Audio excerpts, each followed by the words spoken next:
Alright, we've got another gauntlet for you guys today, but this time it'll be the Royal Ant Guard taking on a whole bunch of three-man squads. Can they come out on top?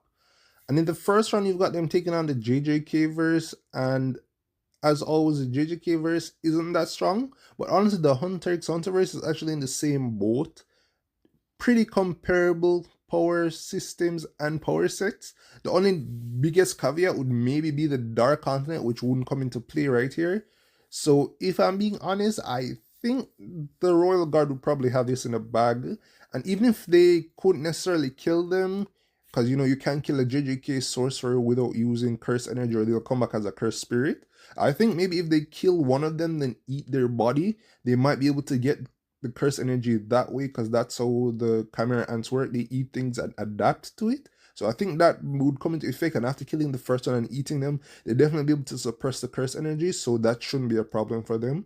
Next we got Demon Savers, who I actually think is the weakest on this list, to be honest. But anyways, they definitely get clapped by the Royal Ant Guard. They get outsped and out-hacked, especially UP, who's really hard to be cut down. You just keep cutting him, and he just regenerate. And even if you say that the Nichiren Blade can kill demons, Chimera ants aren't demons, so it won't affect the regeneration whatsoever. So they definitely get suppressed on every level, and I feel like the butterfly Chimera ant would just take control of them as well.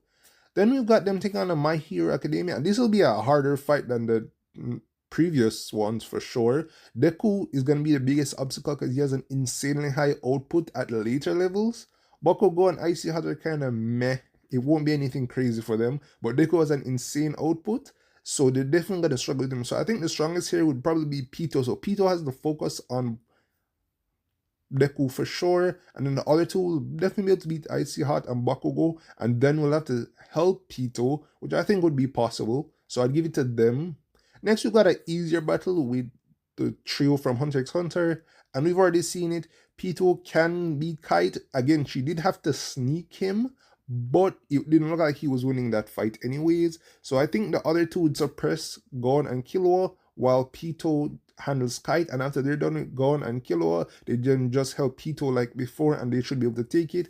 Then finally, in the last one, we've got them taking on Fairy Tail, and this is definitely overkill. I'm pretty sure Gray, who's the weakest of that trio, would be able to take all three of them simultaneously, and from not to only take one Fire Dragon's Breath to wipe all of them off the map. But let me know if you agree or not in the comments below.